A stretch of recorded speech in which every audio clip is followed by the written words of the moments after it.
ने बताया, हे राजन, अग्निदेव द्वारा प्रदान किए खीर को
ब्राह्मणों के श्राप के कारण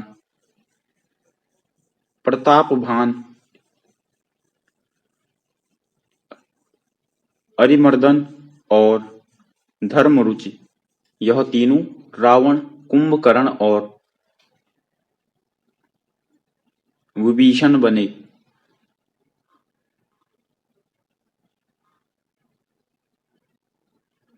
रावण ने अपनी प्रजा पर बहुत अत्याचार किए। एक बार तीनों भाइयों ने घोर तप किया। तब से ब्रह्मा जी ने खुश होकर वर मांगने को कहा।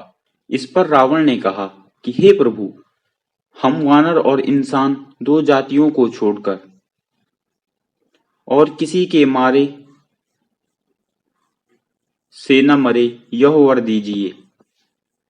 शिवजी ने और ब्रह्म जी ने रावण को वर दिया। इसके बाद शिवजी ने और ब्रह्मा जी ने विशालकाय कुंभकर्ण को देखकर सोचा कि यह अगर रोज भोजन करेगा तो पृथ्वी का तो नाश हो जाएगा। तब मां सरस्वती ने उसकी बुद्धि फेर दी और कुंभकर्ण ने 6 माह की नींद मांग ली। विभीषण ने प्रभु के चरणों में अनन्य और निष्काम प्रेम की अभिलाषा जताई। वर देकर ब्रह्मा जी चले गए। तुलसीदास जी ने लिखा है कि जब पृथ्वी पर रावण का अत्याचार बढ़ा और धर्म की हानि होने लगी, तब भगवान शिव कहते हैं कि राम जन्म के हेतु अनेका, परम विचित्र एक ते एका, जब जब होई धर्म की हानि, बाढ़हि असुर अधम अभिमानी, तब तब प्रभु धरी विविध शरीरा, हरसिंह हरहिम कृपा निधि सज्जन पीरा। यानी कि जब जब धर्म का ह्रास होता है और अभिमानी राक्षस प्रवृत्ति के लोग बढ़ने लगते हैं, तब तब कृपा निधि प्रभु भांति भांति के दिव्य शरीर धारण कर सज्जनों की पीड़ा हरते हैं। वे असुरों को मारकर देवताओं को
का बाण हिरण बने मारीच को लगा। वह अपने असली राक्षस रूप में आ गया और राम के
वो सुग्रीव की सेना के कुछ वानरों को मिला था। जब उन्होंने श्री राम को वो अलंकार दिखाए तो राम और लक्ष्मण की आंखों में आंसू आने लगे। श्री राम ने बाली का वध करके सुग्रीव को किष्किंधा का राजा दोबारा बना लिया। सुग्रीव ने भी मित्रता निभाते हुए राम को वचन दिया कि वो और उनकी वानर सेना भी सीता माता को रावण के चंगुल से छुड़ाने के लिए पूरी जी जान लगा देंगे। अब बात करते हैं रामायण में सुग्रीव की वानर सेना के बारे में। उसके बाद हनुमान, सुग्रीव, जामवंत ने मिलकर सुग्रीव की वानर सेना का नेतृत्व किया और चारों दिशाओं में अपनी सेनाओं को भेजा। सभी दिशाओं में ढूंढने के बाद भी कुछ न मिलने पर ज्यादातर सेना वापस लौट आई। दक्षिण की तरफ हनुमान एक सेना लेकर गए जिसका नेतृत्व अंगद कर रहे थे। जब वे दक्षिण के समुद्र तट पर पहुंचे तो वे भी उदार होकर विंध्य पर्वत पर उसके विषय में बात कर रहे थे। वहीं कोने में एक बड़ा पक्षी बैठा था जिसका नाम था संपाति। संपाति वानरों को देखकर बहुत खुश हो गया और भगवान का शुक्रिया अदा करने लगा। इतना सारा भोजन देने के लिए। जब सभी वानरों को पता चला कि वह उन्हें खाने की कोशिश करने वाला था, तो सभी उसकी घोर आलोचना करने लगे और महान पक्षी जटायु का नाम लेकर उसकी वीरता की कहानी सुनाने लगे। जैसे ही जटायु की मृत्यु की बात उसे पता चली, वह जोर-जोर से विलाप करने लगा। उसने वानर सेना को बताया कि वो जटायु का भाई है और यह भी बताया कि उसने और जटायु ने मिलकर स्वर्ग में जाकर इंद्र को भी युद्ध में हराया था। उसने यह भी बताया कि सूर्य की तेज किरणों से जटायु की रक्षा करते हुए उसके सभी पंख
विभीषण अपने महल से बाहर निकले और जब उन्होंने हनुमान को देखा तो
राम कहानी सुनो रे राम कहानी, कहत सुनत आवे आँखों में पानी।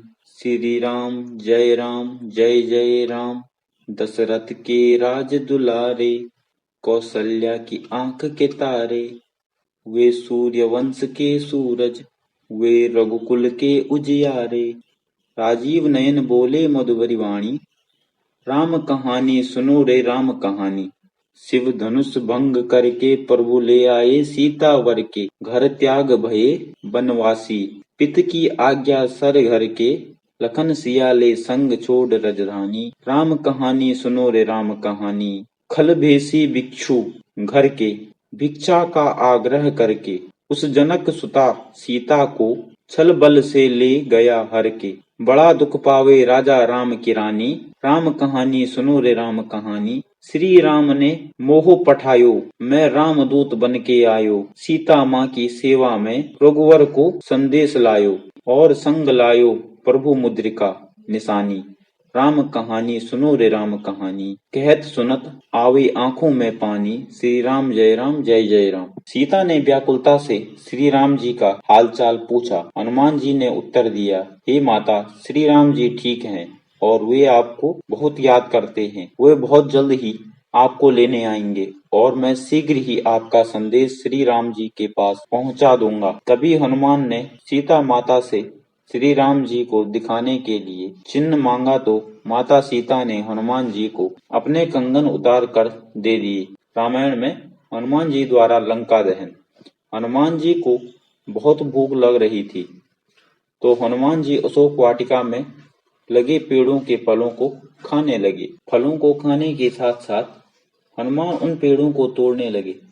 तभी रावण के सैनिकों ने हनुमान पर प्रहार किया, पर हनुमान ने सबको मार डाला। जब रावण को इस बात का पता चला कि कोई वानर अशोक वाटिका में उत्पात मचा रहा है, तो उसने अपने पुत्र अक्षय कुमार को भेजा हनुमान का वध करने के लिए। अक्षय कुमार को भेजा हनुमान का वध करने के लिए, पर हनुमान जी ने उसे क्षण भर में ऊपर पहुंचा दिया। कुछ देर बाद जब रावण को अपने पुत्र की मृत्यु का पता चला, वह बहुत ज्यादा क्रोधित हुआ। उसके बाद रावण ने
समुद्र पार। श्री राम ने अपनी सेना के साथ समुद्र किनारे डेरा डाला। जब इस बात का पता रावण की पत्नी मंदोदरी को पता चला, तो वो घबरा गई और उन्होंने रावण को बहुत समझाया, पर वह नहीं समझा और सभा में चला गया। रावण के भाई विभीषण ने भी रावण को सभा में समझाया और सीता माता को सम्मान पूर्वक श्री आ गिरे। विभीषण ने अपना राज्य छोड़ दिया और वो श्री राम के पास गए। राम ने भी खुशी के साथ उन्हें स्वीकार किया और अपने डेरे में रहने की जगह दी। आखिरी बार श्री राम ने बाली पुत्र अंगद कुमार को भेजा, पर रावण तब भी नहीं माना। रामायण में धर्म पर, रामायण में अधर्म पर धर्म की विजय के लिए युद्ध। श्री राम और रावण की सेना के बीच भीषण युद्ध हुआ। इस युद्ध में शपथ लेकर कहा कि कोई भी राजन का बाल भी बांका नहीं कर पाएगा। परंतु जब राजन ने बताया कि भगवान श्री राम ही उसका वध करने का प्रण किया है तो हनुमान जी धर्म संकट में पड़ गए कि राजन के प्राण कैसे बचाएं और माता का दिया वचन कैसे पूरा करूं तथा भगवान श्री राम को श्राप से कैसे बचाएं। धर्म संकट में फंसे हनुमान जी को एक योजना सूझी। हनुमान जी ने राजन से सरयू नदी के तट पर जाकर राम नाम जपने के लिए कहा। हनुमान जी खुद सूक्ष्म रूप में राजन के पीछे छिप गए। जब राजन को खोजते हुए श्री राम सरयू तट पर पहुंचे तो उन्होंने देखा कि राजन राम राम जप कर रहे हैं। परंतु श्री राम ने सोचा ये तो भक्त है, मैं भक्त के प्राण कैसे ले लूं। श्री राम ने राजभवन लौटकर ऋषि विश्वामित्र से अपनी दुविधा कही। विश्वामित्र अपनी बात पर अडिग रहे और जिस पर श्री राम को फिर से राजन के प्राण लेने हेतु सरयू तट पर लौटना पड़ा। अब श्री राम के समक्ष भी धर्म संकट खड़ा हो गया कि कैसे वो राम नाम जप कर रहे अपने ही भक्त का वध कर दे। राम सोच रहे थे कि हनुमान जी को उनके साथ होना चाहिए था, परंतु हनुमान जी तो अपने ही आराध्य के विरुद्ध सूक्ष्म रूप से एक धर्म युद्ध का संचालन कर रहे थे। हनुमान जी को यह ज्ञात था कि राम का नाम जपते हुए राजन को कोई भी नहीं मार सकता, खुद मर्यादा पुरुषोत्तम राम भी नहीं। श्री राम ने सरयू नदी के तट से लौटकर राजन को मारने हेतु जब शक्ति बाण निकाला तब हनुमान जी के कहने पर राजन राम राम जपने लगा। राम जानते थे राम नाम जपने वाले पर शक्ति बाण असर नहीं करता। वो असहाय होकर राजभवन लौट गए। विश्वामित्र उन्हें लौटा देखकर श्राप देने को उतारू हो गए और राम को फिर सरयू तट पर जाना पड़ा। इस बार राम हनुमान जी के इशारे पर जय जय सिया राम जय जय हनुमान गा रहा था। प्रभु श्री राम ने सोचा कि मेरे नाम के साथ साथ ये राजन शक्ति और भक्ति की जय जय बोल रहा है, ऐसे में कोई अस्त्र शस्त्र इसे मार नहीं सकता। इस संकट को देखकर श्री राम मूर्छित हो गए और तब ऋषि वशिष्ठ ने ऋषि विश्वामित्र को सलाह दी कि राम को इस तरह संकट में न डालें। उन्होंने कहा कि श्री राम चाह कर भी राम नाम जपने वाले को नहीं मार सकते, क्योंकि जो बल राम के नाम में है वह खुद राम में नहीं है। संकट बढ़ता देखकर ऋषि विश्वामित्र ने राम को संभाला और अपने वचन से मुक्त कर दिया। मामला संभलते